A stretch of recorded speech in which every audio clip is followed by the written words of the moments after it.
what are some of the best practices that you should maintain or should be aware of when it comes to figure preparation?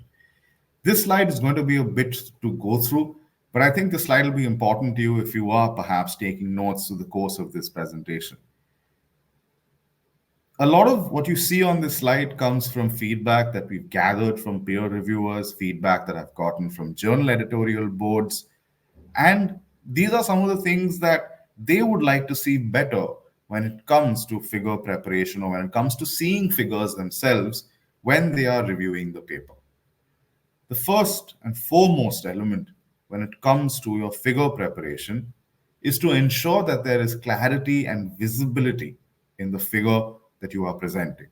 Oftentimes, people will represent a bar graph with very small font, not clear distinctions, and that becomes difficult for somebody to gauge what it is exactly that's being represented and why that's being used.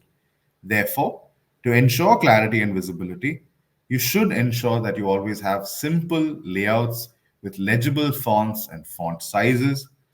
Typically, the type of font that you are allowed to use and the font sizes that you are allowed to apply are generally mentioned in the figure guidelines that a journal typically has.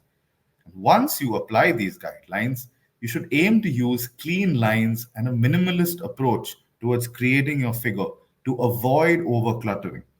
If your figure requires further enhancement or the journal feels that the figure is valid but requires a bit of touch up before the publication process, journals typically have their own in house graphics teams who will take care of this in the basically the post peer review publication process. They take care of that for you, or they will send it back to you and ask you to make the enhancements. Don't make enhancements to your figures without the advice of the journal or perhaps your handling sort of journal editor, right?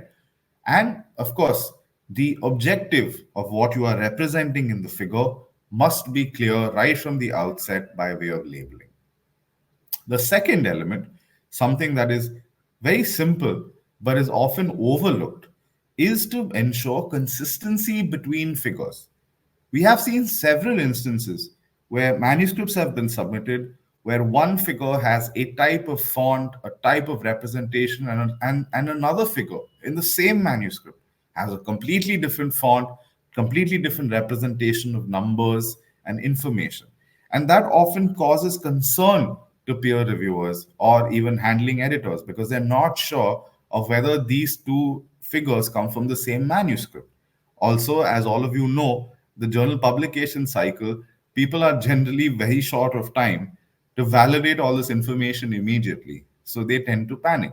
So the best way to get them to avoid panicking about your manuscript is to ensure that you have consistency between the figures that are present in your manuscript.